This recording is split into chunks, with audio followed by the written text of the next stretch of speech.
Që Lëvizja Socialiste për Integrim përbën faktor në procesin e zgjedhjes së presidentit, këtë partitë politike e kanë pranuar, por analistët ndahen tek roli i saj në raport me marrëdhënien e krijuar mes PS dhe EPD.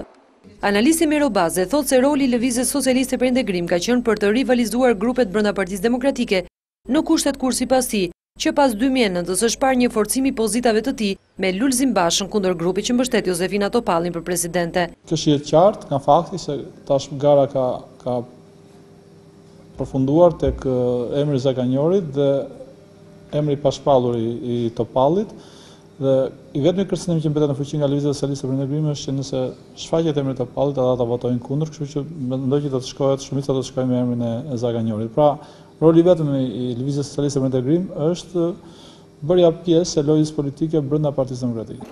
Ndërsa politologu Ermal Hasimja pohon se Lëvizja Socialiste për Integrim ka mbajtur qëndrime konstante.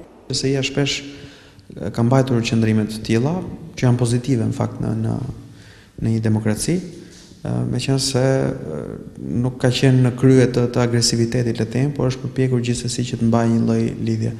Thash jo domosdoshmërisht janë gjitha arsye që kanë të bëjnë me parimet e demokracisë, mund të jenë thjesht strategjike, por në fund të fundit është diçka pozitive që ka efektin e vet, mendoj unë.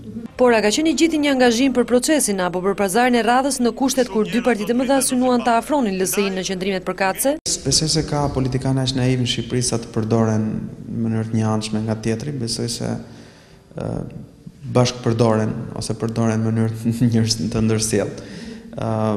Ajo që është problemi është kjo lloj përdorje, nuk është në funksion të interesave të demokracisë. Në rastin më të mirë ajo thjesht shkon paralelisht me të ose gati pothuajse pa dashje.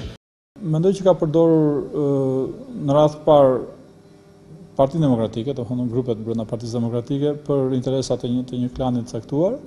Pastaj në këtë lëvizje natyrisht që ai ka përdorur edhe dëshirën e opozitës për mos zgjedhur një figurë shumë politike, të fortë politike nga Partia Demokratike, por nuk mendoj se opozita do të gjejë shpëtim në garën mes Zaganjorit dhe Topallit, për shkak se nëse zonja Topalli përfaqëson Partinë Demokratike me të gjitha të mirat dhe të këqijat e saj, zoti Zaganjori përfaqëson Sali Berishën me të gjitha të mirat dhe të këqijat e tij.